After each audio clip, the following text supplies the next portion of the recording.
Yes, people. Welcome back to Cass. We're here to talk about Manchester United and only Manchester United because this is a Manchester United channel. Yeah, all right. So we got a little bit of news. And also it is what's the time?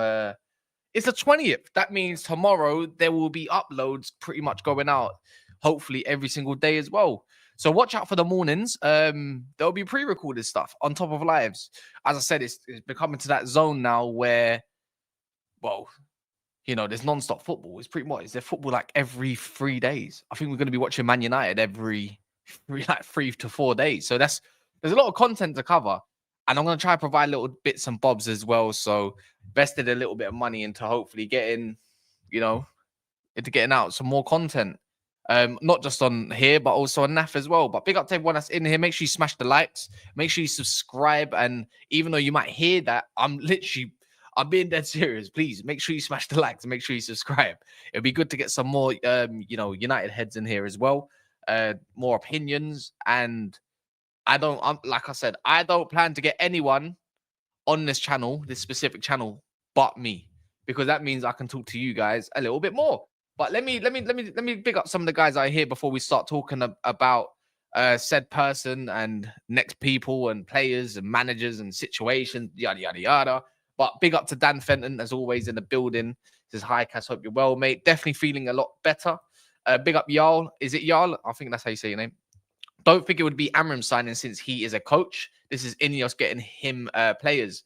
Yeah, but you do still speak to the coach. You do still speak to the coach, and they still get to select players as well. I think it goes hand in hand. Like, you can coach, doesn't mean you have to manage. It just, I do believe he has a say. I don't think a manager will come in without having some sort of say on signings as well. But one thing I know about Ineos and Ruben Amorim is that they're heavily supportive of like database stuff. So, if they look at the data and they got like a lot of different sort of players on the data sheets, they're more pro that. So it goes, again, it's a good relationship and a good way to view which players are good, which players are not so good, and who would fit the team. Big up Daniel and Daniel Senior in the building as well. I'm not bringing up that comment. No negativity up in there. Big up Matty as well. Big up yourself. Big up Trigger. 3, 2, 4, 2. What? Can't wait. Done the training breakdown video yesterday. Slightly feel like I could have done a pre-record on that and done my own little flavor on that, but I'm not lazy. It's just trying to take as much breaks as possible until this crazy period that's about to happen. So I want Branthwaite to bench Martinez, and so basically Martinez is done. All right. See, this is where United and Chelsea and probably City at this point, this is the difference in our mentalities.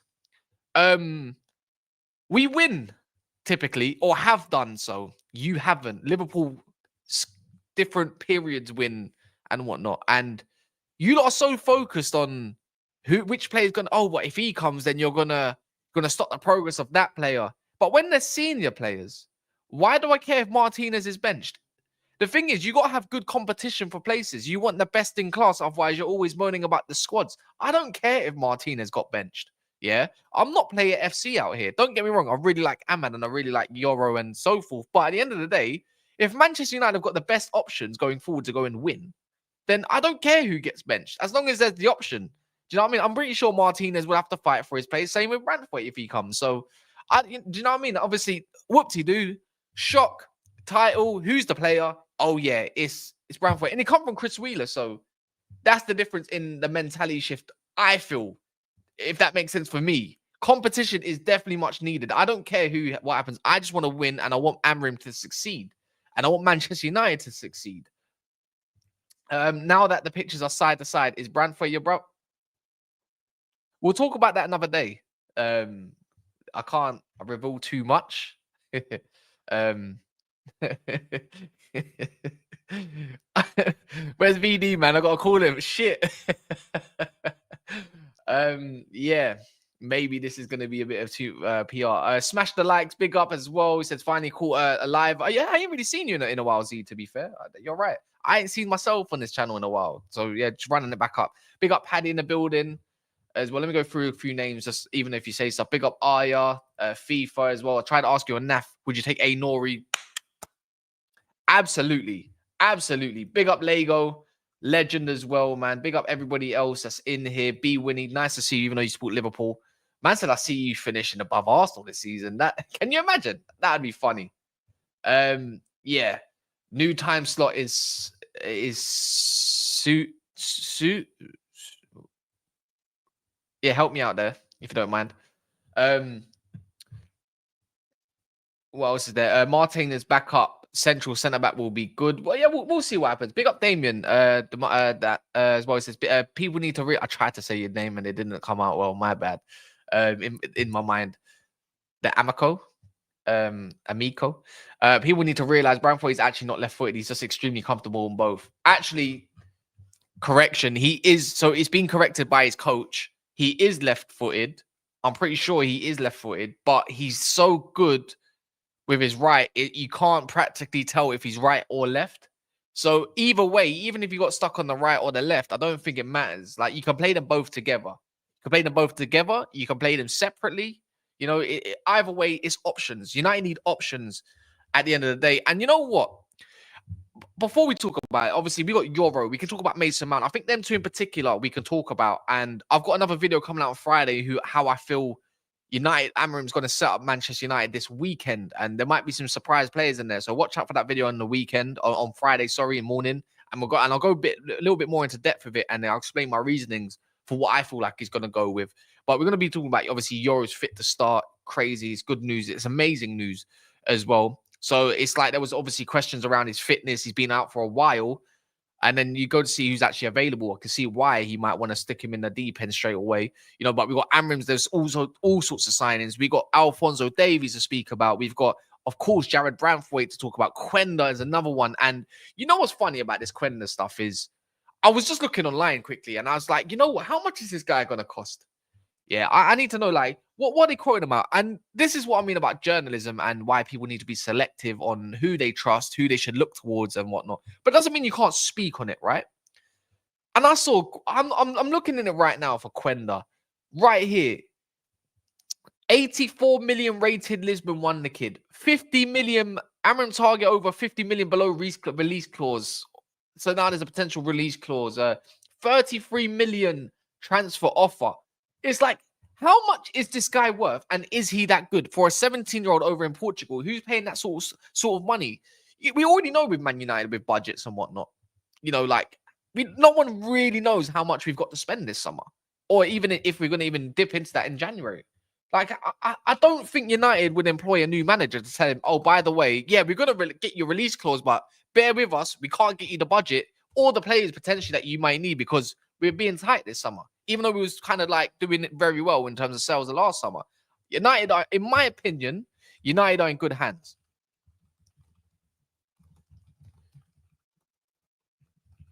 So I'm updating timestamps as we go along. So when people join, they can select straight away.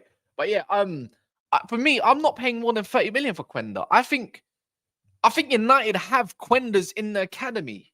And this is not me having a rant, by the way. I just feel, just to rubbish off the Quenda stuff, we'll talk about, obviously, the transfers first and foremost. Walaikum salam as well. For me, there's that Mantanto guy who's in the ranks, and he's apparently got huge promise, and that's someone that they've highlighted. Who will he be? A Quenda? I don't know. Of course we don't. We've got also other options, like we talk about Branthwaite. He can play left centre back, right centre back, right? So it doesn't really matter which way, but you want their favoured foot on the favoured side. And there's a new one that can play basically left centre back who's good in wide areas. Someone said his name on actually in the comments yesterday. Again, I can't say his name correctly. I don't know too much about him. And to be fair, I should probably do a video or profile around him. When his name comes up next, I may do a video and try see what I can do, right? And hopefully I can educate myself as I do the video. Jace Fitzgerald, we got so many different youngsters, right? There's got to be one that's going to be the surprise package. I don't think United need to go out there and start buying I think defenders or wing backs or anything. If we've already got that, that's his name, Kokonki. Kokonki, is that his name? Him. Go give him a go if that's the case. Because you know what? This is where I'm going to dive into it. We do need, you know what? We thought we needed a left-sided player, right? And we do need a wing back. And it will be interesting to see if Amorim switches it over because we've got more right-footed players than left-footed players. And I do wonder again, which like area he's going to target. Yes, we all know that we need a left wing back. We see Malacia going there. That might be a surprise package we can talk about. The guy's match ready fit. He's had already 2 games. You know, what are they called again? The reserve games. I think he played against Huddersfield and whatnot. We'll see how that goes. But when it comes to that right-hand side, we saw in training that he was using Anthony. And it makes me think, I know we got Delo and Mazraoui, and it makes me wonder. It makes me wonder if we're going to be potentially targeting that side also. I do think we need 2 new wing backs. I don't think we've got anything remotely close to what Amorim would potentially want, right? So I don't think we're going to see in the future, we're not going to see a Mazraoui or Delo on the right side. I think, you know what, unfortunately, I think one of them might even be up for sale, maybe. Like, this is what makes me wonder, who's going to be used as the right centre-back cover in the future? Is it Delo? Is it Mazraoui? Or maybe it might be a point where someone's going to be the backup wing back, maybe Delo or Mazraoui, but they're not going to be both starters. In this team, I'm just going to go off paper. I don't really know who starts. Who do you think starts? Like, in the future, the way you can see it, where does either of them start? Because it's not going to be on the wing back phase, because the guy likes more natural wingers on over there. That's a bit more suited and a little bit more athletic, right? But at the same time, you can't have the Low and the Mazraoui on the bench. Do you get what I'm saying? I don't want to spew rumors, but I don't see how it works where you need a left-footed guy on the right-hand side. But so that means you can't play them on the other side. But if you're looking at a Branthwaite and potentially a middle centre-back of some sort, you might even have the Kokonki guy, he might just be an understudy. Get rid of the Maguires, the Lindelofs of the world. But then it goes to right centre-back area. You got the Ligt already, who might be used as the central part or the right centre-back part, because he was in Juventus, he was used as the wide centre-back. So it makes me wonder, like, what future really lies for someone like Delo or Mazraoui. That's all I'm thinking about. Does that mean if you have to make a little bit of money somewhere, you know, the Low might be up for sale potentially. Who's going to go buy him? Who needs one? Who needs a fullback? How much is going to cost? Do you know what I mean? I don't. For me, I'm not going to lie. Look, I don't want to come on here and start trying to spew nonsense. I think let's see how it goes type conversations. Like I said, I don't really want to. Dumfries, no, not Dumfries. No, he's not technically sound. I don't want to start trying to pin players against one another. It's like it's a newfound Manchester United, of course. In my eyes, anyways, we're trying to move in a good direction. I don't really want to push this channel to be negative, even when we lose or whatever. I only get to that kind of scenario when it's all doom and gloom. It took me quite a long time to even be Ten Hag out, to be fair. Like, and I even tried to give him a chance, but didn't work out in the end. It's horrendous. It's horrible. But at the moment, it's like, let's see what's happening in now. But we also talk about the future, and I just wonder, like, if we're gonna have to generate some sort of money, because we're talking about some sort of budget. Like, I saw Richard Key saying 200 million, and another one saying tight budget, and it's just like, okay, what? Like, you know, Man United's unlikely to sign anyone this January because of tight regulations. David Ornstein said that himself. So it makes me wonder if Delo could be maybe the one that generates more money and is up for sale, maybe, because you can get a 40, 50 million, maybe even 60 million out of him. But I don't know where he goes, because if Trent goes to Real Madrid, then you might as well shut that door shut. But yeah, it might be stupid to try and get rid of someone like that. I think Mazraoui right now is flavour of the month. But you know what? It could be him as well. Like, let's be real. Delo is one of the, I would say he's been one of United's more consistent players, and he deserves, even though he's had a bit of a bad patch, I feel like you should put a little bit of respect on his name, even if you like him or not. You know, I think there's definitely a player still there, and I still do think he's one of the players that, I don't know, that we could probably utilize quite well. But yeah, I think he'd be quite well in the wide centre back phase.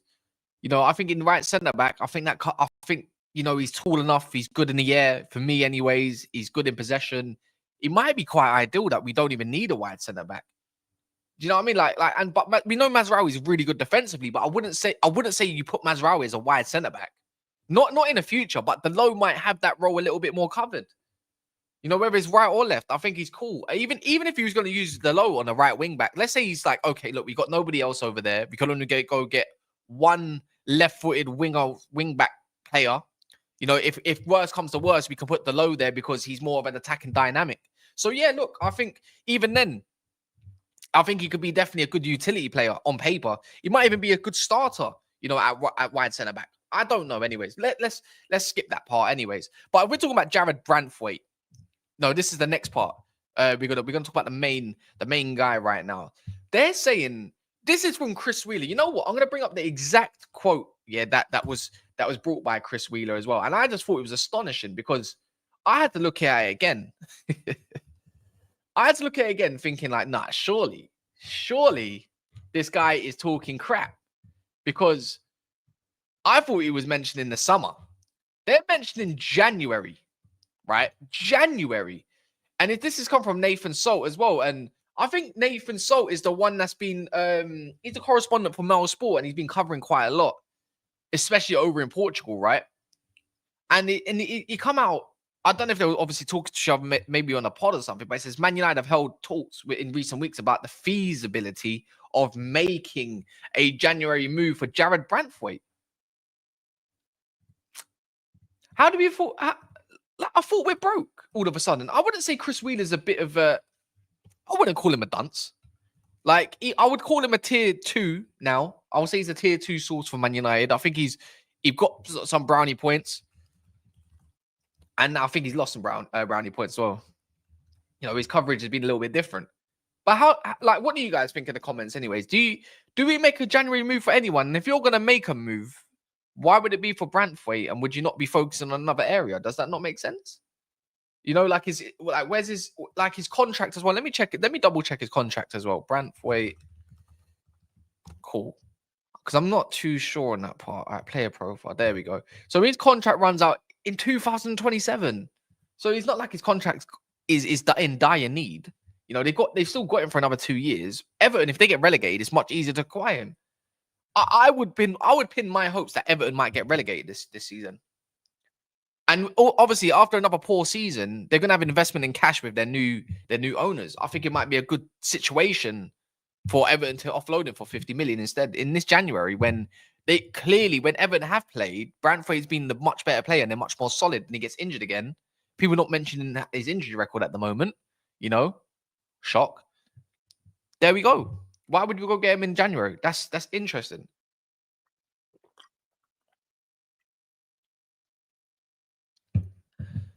When you take into account, big up by the way. I've never seen your name on it. Agonaldinho says, that's a great name by the way.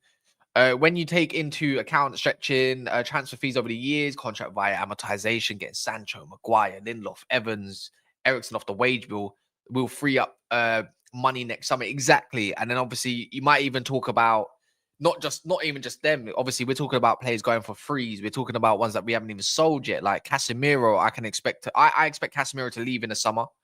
You know, I think you can expect a few other bodies to also leave in the summer. Anthony should be gone unless he proves himself, of course.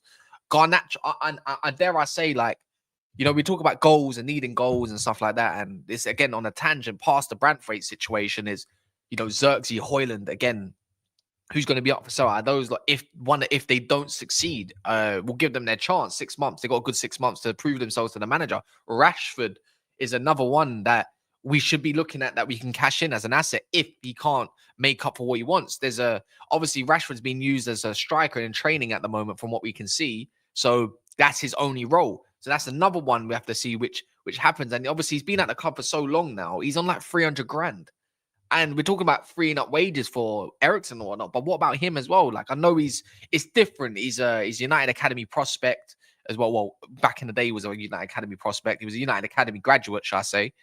And, you know, he's had hot and cold seasons. He's had about 4 or 5 different managers. We talk about Luke Shaw, you know, as well. Luke Shaw needs to be leaving the club as well. You know, injury record speaks for itself. And unfortunately, it hasn't worked out in the way we thought it would work out. Leg break was many, many years ago now, a good 8 years ago. Go further forward, we look at Garnacho. Garnacho's a kid, but where does he fit into this?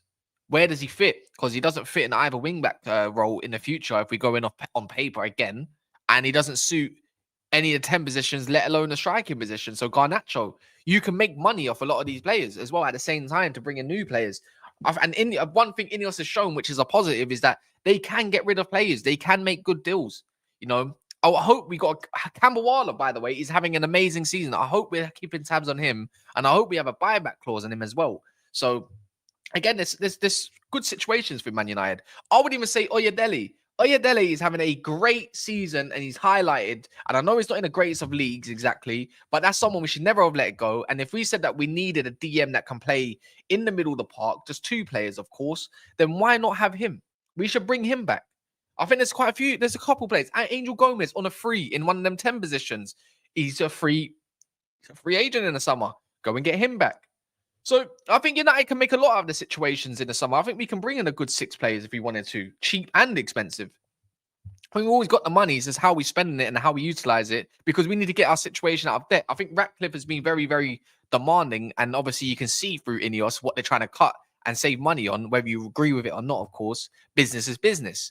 And we need to get United out of debt because if we get out of debt or when we get out of debt, the world is our oyster, especially if we keep succeeding because United is the biggest club in the world, maybe arguably Real Madrid. So there we go, man. But on the Branthwaite part, I'm excited for him. I really want him. I really wanted him in the summer as well. And he's a giant. I think we can even talk about his strengths. Jared Branthwaite, what is he, about 6'5", 6'6". He's both footed. You know, he's played in the wide three before under Ruud van Nistelrooy at PSV as well. I think he's easily the outstanding performer at Everton whenever he plays at the back as well. His passing is sound. He can ping the diagonals. There's the only weakness in my analysis, in my analysis of a Jared Branthwaite is he can be a little bit robust, a little bit like De Ligt on his turning. You know, he can be a little bit stiff. On the ball, he's sound, you know, and I would say the last part is probably inexperience in terms of the highest level. That I don't think there's much weakness as Jared Branthwaite game. And there's no wonder why many clubs wanted him. There's no wonder why even Real Madrid's linked with him. But, you know, England, like we got to remember, like, I'm pretty sure this might have been ruined recently, but I don't think it is because Angel Gomez is there. But United's always had some sort of academy graduate in the England setup. And I take pride in that. And I would like to have more England internationals as well of your Man United in the England setup. Jared Branthwaite is the future of England's centre-back options. Our options suck differently, you know. Tayward, I would like to even, you know what, I like Howard Bellis as well. I know he comes from the City's academy, but that's another guy I would say that's ones to watch for me. I know he used to play for City and they'll probably get a sell-on fee for him and everything, but that's definitely one. You know, it's especially knows he's a mank.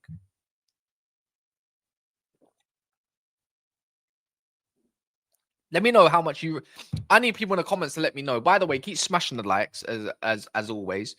But let me know, is for you, how much is Branthwaite worth? And what rating would you give him out of 10? If we sign him, would you say that's an 8 out of 10 signing or a 10 out of 10, 7, 6? How much is he worth as well? Let me know in the comments. I would like to know as well. Let me see what you lot are saying. I watched Branthwaite live last season, and he was excellent. Fair play. Fair play, mate. You think fast. What do you mean by that? I feel like I talk at like 10 million miles per hour. I feel like I need to slow down. You always had money spent and still way off the pace. Yeah, you're right. I hope they keep Joshua. He's a versatile player like Rasmus. My only issue with Xerxes, and I think yesterday, I think they played Bosnia, right? I think it's also fair. I'm not writing Xerxes off yet, right? At the moment, I think he's low on confidence and there's a long way to go. As a striker, number 9, look, his natural game is to play deep. And yesterday, I think he played attacking mid behind the striker. But there's not enough of a killer in front of goal with Xerxes. And that's the annoying part. Like the urgency to score. I have many questions over that. And he's not known for his goals either. I don't, again, like me and Rance would disagree with each other because Xerxes is a better footballer. But I just don't see where he fits on paper. Again, I have to keep using that word so people understand in case they watch this back. I don't see where he fits, even if it is in one of those 10 positions. I think it's a bit, I don't know yet. Well, I have to see it to believe it type situation first, but I don't think he's going to be that number 9. Personally, I think he'd favour Højlund and Rashford even in this season, but that's just obviously a prediction.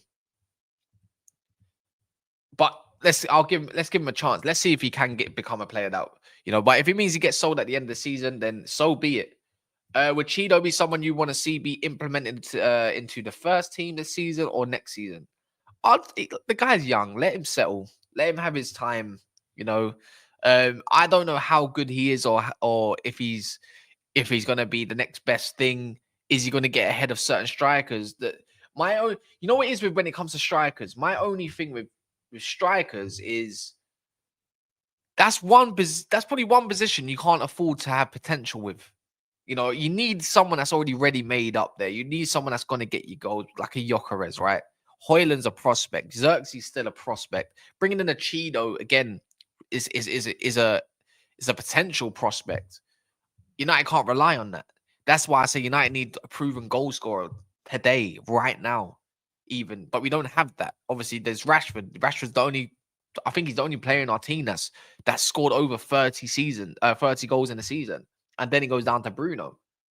So for me, I don't. If Cheeto's that good, send him on loan. He's got age on his side. Let him get himself, like, let him prove himself in another league or somewhere else, and someone that can help his development where he's going to get more game time, not bit part minutes at United. I know we say, Amorim's all for the youth, but how much youth can we afford to put on that pitch is another is another part. And then my last part, even bar Branthwaite. Wait 1 sec. How is Yoro getting away with what exactly? What's he getting away with? I don't understand this. I don't understand this part. Is United really want Alphonso Davies? They're labeling it a dream.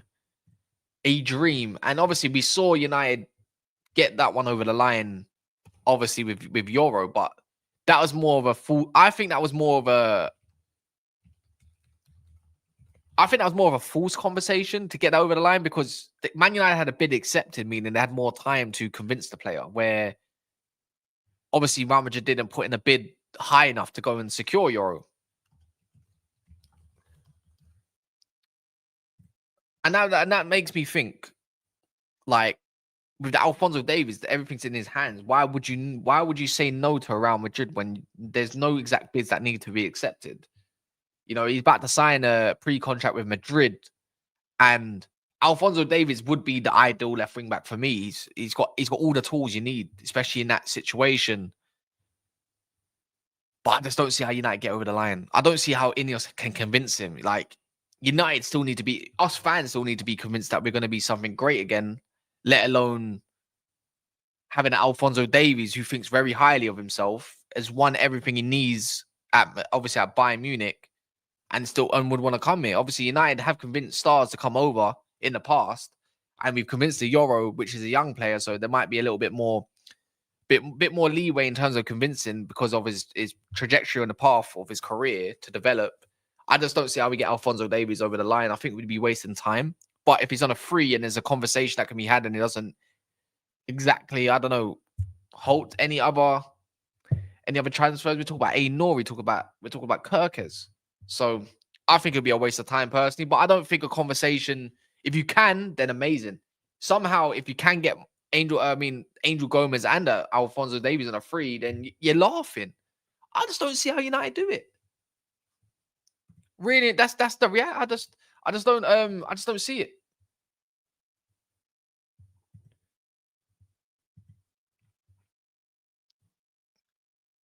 Anyways, I'm just updating some timestamps. What's our likes on people? We've got 150 people in the house and we got 56 likes. Can we get that? Can we get the likes up? Can we raise them up as well? Can we get this to 100 real quick? I'm like, no joke.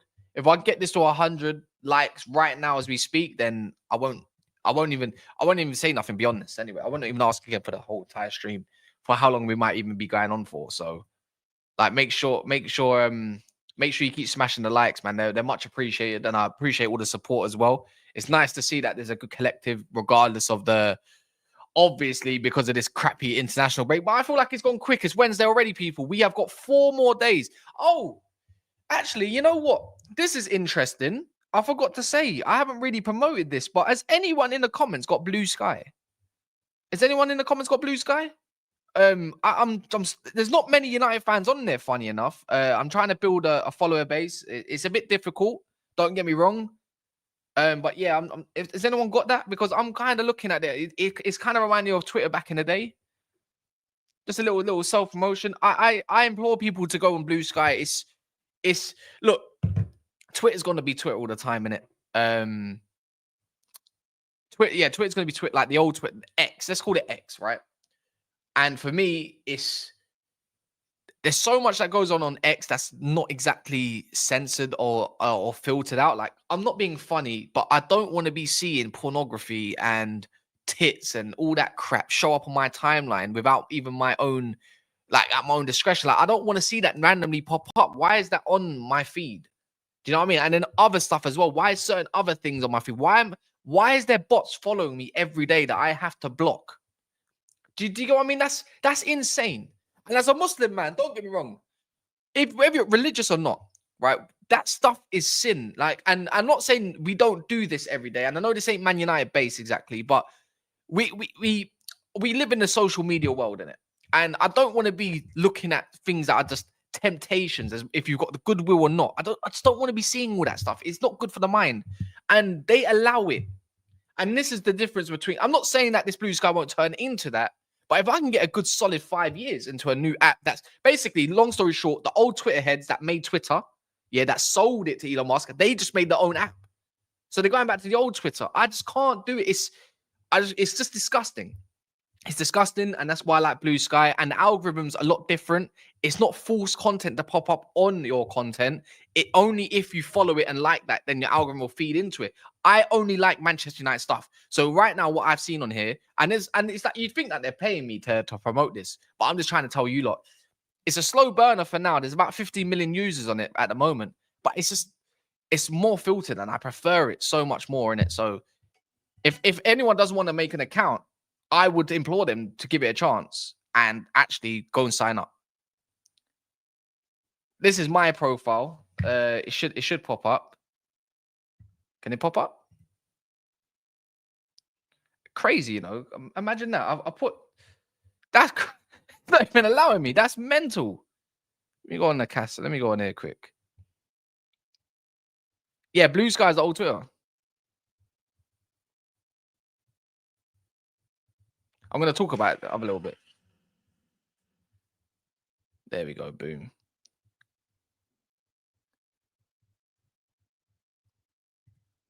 Pin. That's it. There we go. Done.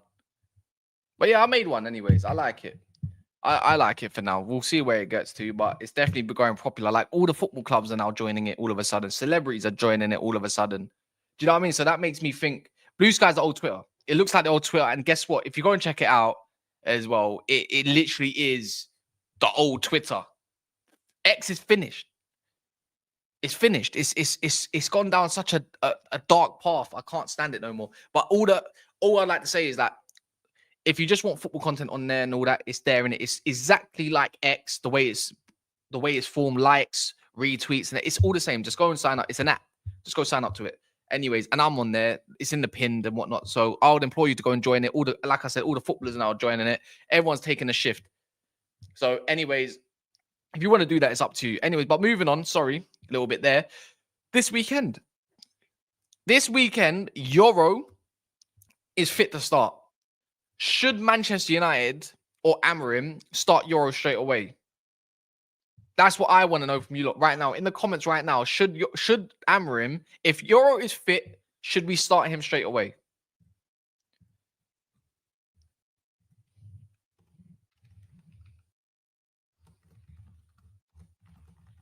Man said, Yoro, I'm watching you. That's crazy. Look, you lot got some hate. No is what Marco's saying. Big Country saying no, not yet. Trigger saying not yet. Given 20-minute cameos. No minutes off the bench for sure. Ease man into the squad. Schools is saying start him. Entertainment. I believe that you mean yeah, as in yes. Start Yoro is what Agandino's saying. Matty saying start him. Love United. Big up yourself, by the way. He said nah, never. I don't really want to do his part, but it doesn't help. It doesn't. I've done that many times. Doesn't help. It comes back eventually. I think we should ease him in. Broderick saying give him time. Bodo Glimt is a good shout as well, and Everton maybe. Yeah, look, I would say, like, if you're as fit to start, I still wouldn't play him as of yet. I think it's, again, you've just come off is it a broken metatarsal? You've been out for a while, and I don't even know if he's only come back a couple of weeks ago. But the thing is, it's positive signs. You know, even in training, we're seeing him do sprints. We're seeing him do turns, passing. You know, he's in intense. He's in a bit of a obviously an intense situation where you could say, okay, maybe this could be something. You know, he could be fit to start for Bodo Glimt or maybe even Everton. But it's good to know that we got that option on the bench. Maybe give him 20 minutes at the end of a game. So let's say we're 2-3 up, then bring on Yoro, right? I don't see why not. Especially one of the wide centre back roles suits him to a T. But I think it's mad positive news. And again, we're all eager to see what Amorim will go with against Ipswich. And again, I'll bring out a video of what I believe is going to happen on Friday morning against Ipswich. I was going to do it tomorrow, but I feel like I've got another video because I've got a video coming out tomorrow. 5 players that I believe that will thrive under Amorim, and I'm not going to go for the niche players, that the obvious ones that have been said. I'm going to go with a little bit different. Some obvious, some not so obvious. Obviously, there's 5 to select from. So yeah, the way I'm looking at with Yoro, I don't feel like we should start him just yet. I think again we should definitely ease him in. I think it's. I don't think it's because he's going to get a relapse of injury. I just believe. I just believe he's going to be a player that even if he gives you a good 60 minutes, you know, he's going to come off anyways. He's going to be knackered. And I'm not being funny. When you got Smoz, I don't want to say his name wrong again. There's Smozdics, and then obviously you got Liam Delap. It's not that I don't think Yoro's good enough. I just don't think he's physically ready. Liam Delap's very physical striker. You know, Smozdics very nippy. Don't get me wrong. I think that sort of player he would be more obliged to be against. Like he would be happy with that one. But Liam Delap right now is on fire. He's on form. And I don't think we should look at him as a joke. So that's why I wouldn't opt for him just yet, especially not to start anyways. I just think he needs to get physically more into the game before we give him a role straight away. You know, I remember we brought in Varane, but Varane came in against Wolves straight away and pretty much hit the ground running, right? But that's Varane. This is a kid we're talking about. You know, the first game you probably want to bring him in is probably an Old Trafford game.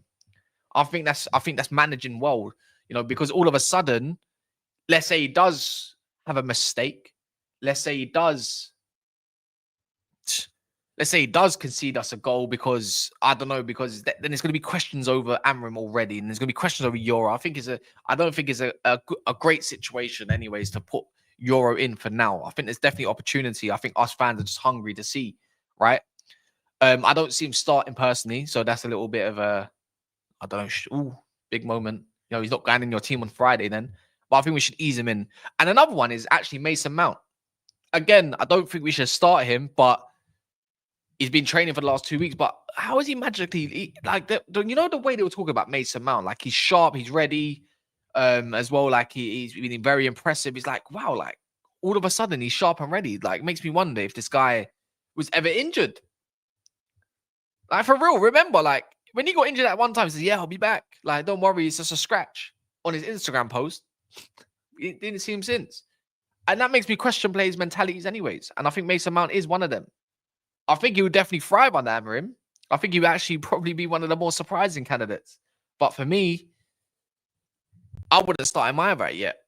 I personally wouldn't. So the 2 players that I just thought was just like, oh, that's a bit of a surprise, you know. Yeah, he probably was Ten Hag out. But he barely played under Ten Hag. Barely played under him in the first season, let alone the second season. So do you know what I mean? Makes me question someone's mentality. And maybe you might even have to have a couple questions about their mental health as well. And that's not even me having a joke. I'm being dead serious. But Money Mays revival. I mean, we're going to have to see. I mean, he's very much suited to that role on the right, like where Ahmad plays or maybe where Bruno's going to play. I think that's kind of obvious at this moment of time. I think anyone can call that from a mile away. But if Mason Mount's impressing, let's see what he can do, you know. We need someone that's a bit more nippy in the 10 positions. I mean, he is one. He's not like... The thing is with Mason Mount, he's not a crap player. He's just not a great player. Like, and that's fair to say. And I think he knows that too. He's just average. He's averagely good. There you go. Nothing more, nothing less. I'm eager to see. I'm eager to see how most players perform. I expect a lot of confidence going into Sunday. And even in these training sessions, I expect to see some more reports about a few of them. Obviously, a lot of them are returning. But why I don't know if Garnacho will play or anything, because I don't believe Garnacho's arrived back from Argentina as of yet. You know, why would you want to play any South American players that have gone far abroad just to come back? I don't think that bodes quite well. So that makes me wonder a little bit anyways, like what will happen on a Sunday. Like, does Garnacho get the start? I don't think he does. But, you know, Again, we'll have to see. But yeah, guys, make sure you keep smashing up the likes. I'm probably going to end it there. I'm not too sure if anyone else is live that we can go and bless. Exactly. I can't see anyone anyways. Is there anyone that's live? Is there any just random, like, do you not know any random accounts maybe, like, they don't have much live at the moment. I don't exactly know them. They got like 5 people watching potentially. Is anyone like that on at the moment at all? It might not be the greatest read in the world, but it'll be something.